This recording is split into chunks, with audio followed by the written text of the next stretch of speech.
വാർത്തകൾ തുടങ്ങുന്നു. പ്രധാന വാർത്തകൾ. അയോധ്യ ക്ഷേത്ര പ്രതിഷ്ഠ ചടങ്ങിൽ പങ്കെടുക്കുന്നതിനെ ചൊല്ലി സംസ്ഥാന കോൺഗ്രസിൽ ആശയക്കുഴപ്പം. നേതാക്കൾ പങ്കെടുക്കരുതെന്ന് കെ മുരളീധരൻ. തീരുമാനമെടുക്കേണ്ടത് AICC എന്ന് കെ സുധാകരൻ. പാർട്ടിക്കല്ല വ്യക്തികൾക്കാണ് ക്ഷണമെന്ന് ശശി തരൂർ.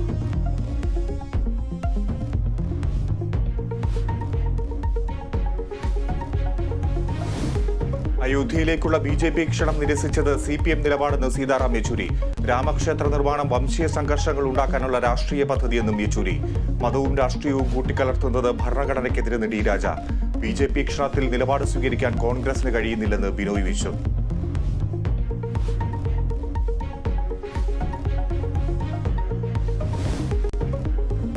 പ്രധാനമന്ത്രി ആരെയും കേൾക്കാൻ തയ്യാറാകുന്നില്ലെന്ന് രാഹുൽ ഗാന്ധി. വിമർശനം നാഗ്പൂരിലെ കോൺഗ്രസ് മഹാറാലിയിൽ. കോൺഗ്രസ് പ്രത്യയശാസ്ത്രത്തിനായുള്ള പോരാട്ടത്തിൽ എല്ലാ സംവിധാനങ്ങളും BJP കൈകടത്തുന്നുവെന്നും വിമർശനം.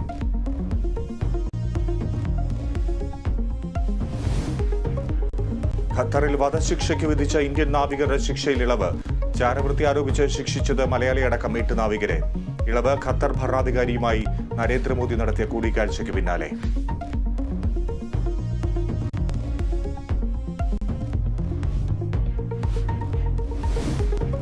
കുസാറ്റിലെ ദുരന്തത്തിന് കാരണം സംഘാടനത്തിലെ ഗുരുതര വീഴ്ചയെന്ന് അന്വേഷണ സമിതി റിപ്പോർട്ട്. അധ്യാപകരും വിദ്യാർത്ഥികളും ജീവനക്കാരും അടക്കം 7 പേരിൽ നിന്ന് വിശദീകരണം തേടും. ഓഡിറ്റോറിയത്തെക്കുറിച്ച് പഠിച്ച നവീകരണ പ്രവർത്തനങ്ങൾ നടത്താനും തീരുമാനം. പരിപാടി നടത്തിപ്പിന് പ്രത്യേക ചട്ടം രൂപീകരിക്കണം.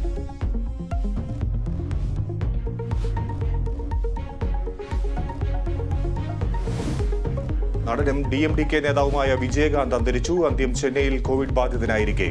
വിടവാങ്ങിയത് തമിഴകത്തിന്റെ പ്രിയ ക്യാപ്റ്റൻ. സംസ്കാരം നാളെ ചെന്നൈയിൽ.